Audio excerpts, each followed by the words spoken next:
Hello friends, welcome to Amudhini's kitchen. இன்றைக்கி நம்ம சேனலில் பார்க்க போகிற ரெசிபி சேனைக்கிழங்கு காரக்குழம்பு. சேனைக்கிழங்கு இந்த கொலஸ்ட்ரால் லெவலை மேனேஜ் பண்ணுறதுக்கு ரொம்பவும் யூஸ்ஃபுல்லாகும். அது மட்டும் இல்லாமல் நம்ம டைஜஸ்டிவ் சிஸ்டம் நல்லா வேலை செய்கிறதுக்கும் இந்த சேனைக்கிழங்கு நம்ம பயன்படுத்தலாம்.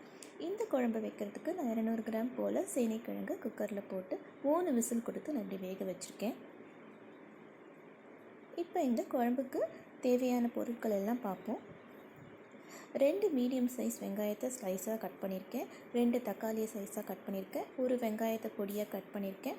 6லேருந்து 8க்குள்ளே ஒரு பூண்டு எடுத்திருக்கேன். இப்போ மிக்ஸி ஜாரில் வெங்காயத்தையும் தக்காளியையும் ஃபஸ்ட்டு ஃபைன் பேஸ்ட்டாக அரைச்சி எடுத்துப்போம்.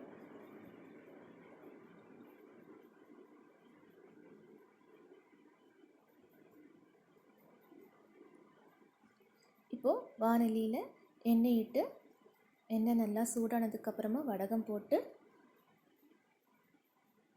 வடகம் நல்லா வறுத்ததுக்கப்புறமா கருவேப்பிலை சேர்த்துக்கோங்க. பூண்டு,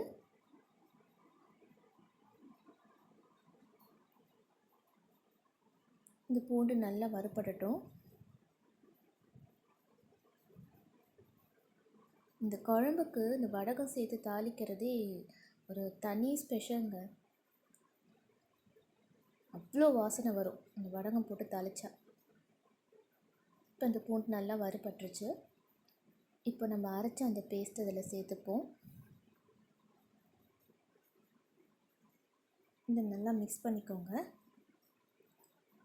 இப்போ நான் 1/4 டீஸ்பூன் போல் மஞ்சள்தூள் போட்டுக்கிறேன். இதையும் நல்லா கிளறி விட்டுட்டு இப்போ இந்த டிஷ்ஷுக்கு தேவையான மிளகாய்த்தூளை நம்ம இதில் சேர்த்துக்க போகிறோம். இதுக்கு முன்னாடி ஒரு 5 மினிட்ஸ் கொதிக்க வைங்க. இந்த தக்காளி வெங்காயம் பேஸ்ட் போட்டோம்ல, இப்போ இதில் 2 டேபிள் ஸ்பூன் போல் மிளகாய்த்தூள் சேர்த்துக்கிறேன்.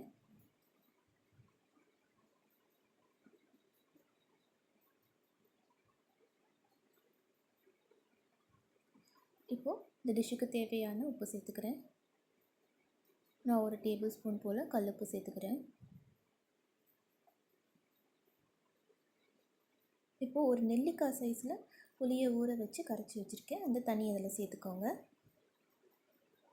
சேர்த்துட்டு இதை நல்லா மிக்ஸ் பண்ணிக்கோங்க.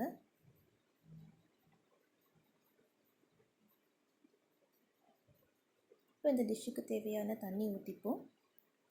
இந்த குழம்பு நல்லா சுண்டி வரணும். ஒரு 15 நிமிஷம் போல் கடாயை மூடி வச்சு நல்லா கொதிக்க வைங்க. இப்போ அதையே சுண்ணதுக்கப்புறம் நம்ம வேக வச்சு சேனைக்கிழங்கு போடலாம். இப்போ பார்த்திங்கன்னா குழம்பு கொஞ்சம் சுண்டிடுச்சு. இப்போ நம்ம வேக வச்சு சேனைக்கிழங்கு அதில் சேர்த்துப்போம். நம்ம சேனைக்கிழங்கு இந்த ஸ்டேஜ்லேயே போட்டால் தான் குழம்போட அந்த டேஸ்ட்டு சேனைக்கிழங்குல இன்ஃப்யூஸ் ஆகும் ஃப்ரெண்ட்ஸ்.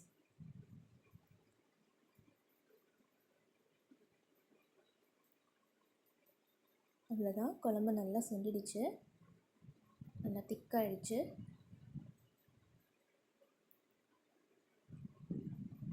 இப்போ ஒரு பேனில் எண்ணெய் சேர்த்து கடுகு நல்லா பொரிஞ்சதுக்கப்புறமா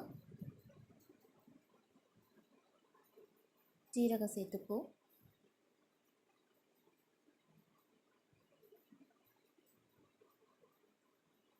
இப்போ நறுக்கின அந்த வெங்காயத்தை போட்டு நல்லா வதக்கிப்போம்.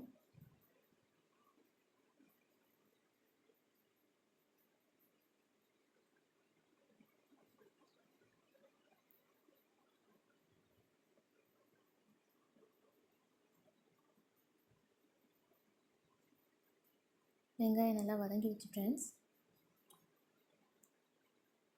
இப்போ இதை நம்ம செஞ்ச குழம்புல இந்த தாளிப்பை கொட்டிட்டு இப்போ கொத்தமல்லியை சேர்த்துப்போம்.